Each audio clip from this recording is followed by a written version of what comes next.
საქართველოში ერთი მოსახლე საშუალოდ 525 ერთჯერად პოლიეთილენის პარკს მოიხმარს წელიწადში. მაშინ როცა ევროკავშირში ეს მაჩვენებელი 200 პარკია ერთ ადამიანზე.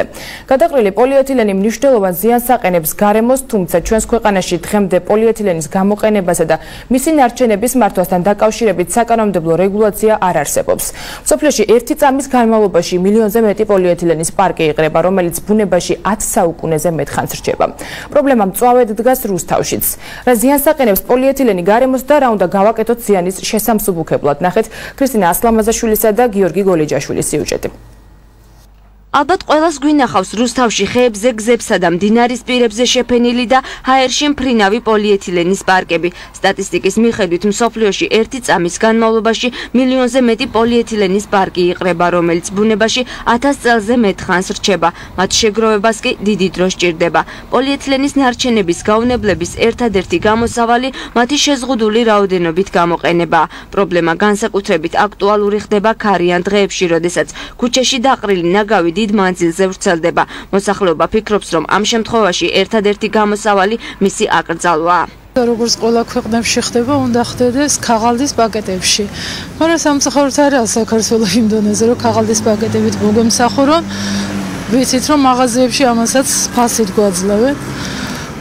ძალიან და აბინძურებს გარემოს, მაგრამ რა ვქნა, სხვა გამოსავალი არაა. მაგრამ ჩვენ უნდა ვიზრუნოთ ხალხმა ალბათ, რომ არ დავყაროთ ძირს, არ გადავყაროთ გარეთ. ძალიან დიდი პრობლემაა, იმიტომ რომ გუშინ ქარის დროს ერთ-ერთი ბოთლი მოხვდა თვალში. და რა უნდა მოხდეს ამის საწინააღმდეგოდ არის ის, რომ ხალხმა არ უნდა გადააგდოს ის ქუჩაში არის ნაგვის ყუთები, სადაც შეიძლება მოთავსდეს ნაგავი და არ შეიძლება ამის სროლა აივნიდან. და ძალიან გთხოვთ, არ გაკეთოთ ესეთი რა. ძალიან ხშირად ვხედავ, თუნდაც ხეებზე, რაც არის კატასტროფული და ძალიან დიდი პრობლემაა ეს ქალაქისთვის რა. ამიტომ ამისთვის რაღაც სპეციალური ან გამოიყოს თანხან ადამიანები უნდა გამოიყოს, რომელიც მოაგვარებენ ამ პრობლემას. ან შეგნება უნდა გავზარდოთ მოსახლეობის, რომ პოლიეთილენის პარკი ჩავყავთ თუნდაც ნაგვის ყუთში. ესაა ძალიან დიდი პრობლემა და ძალიან კატასტროფული შედეგის მომტანი. ჩვენს ქვეყანაში დღემდე პოლიეთილენის გამოყენებისა და მისი ნარჩენების მართვასთან დაკავშირებით საკანონმდებლო რეგულაცია არ არსებობს. იტალიაში პოლიეთილენის გამოყენება 2010 წელს აიკრძალა და მის ალტერნატივად ქაღალდის შეფუთვას იყენებენ. გასულ წელს ამ საკითხზე მუშაობა გარემოსა და ბუნებრივი რესურსების დაცვის სამინისტრომ დაიწყო, თუმცა საკითხი კვლავ იდეის დონეზე რჩება. არასამთავრობო ორგანიზაცია სიკა გარემოს დაცვის საკითხებთან დაკავშირებულ პროექტებზე ხშირად მუშაობს.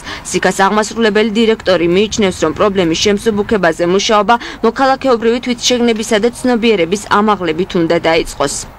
მაღაზიაში რაც არ გვჭირდება ის ცოცხლის პარკები არ ავიღოთ. ან კიდევ უკეთესი გამოვიყენოთ ჩვენი ჩანთა, თუნდაც ნაჭრის და ასე შემდეგ, რომ არ იყოს საჭიროება, რომ პლასტიკური ჩანთები და ცოცხლის პარკები გამოვიყენოთ. მეორე რაც ყველა შეგვიძლია გავაკეთოთ ის, რომ ეს ცოცხლის პარკები გამოყენების შემდეგ მივიტანოთ ნაგვის ურნამდე და იქ ჩავაგდოთ და არა იქ სადაც შევწყვეტ მის მოხმარებას, ასე ვთქვათ. ეს არის ელემენტარული დონეზე, რაც თითოეულ ჩვენთაგან შეგვიძლია გავაკეთოთ და გამიჯერეთ არ არის ცოტა და ამას ექნება მყისიერი შედეგი. იმის შესაბამისად, რაც შემცირდება ცოცხლის პარკების მოხმარება ბაზრის კანონებიდან გამომდინარე შემცირდება მისი წარმოებაც, იმიტომ რომ აღარ იქნება მოთხოვნა.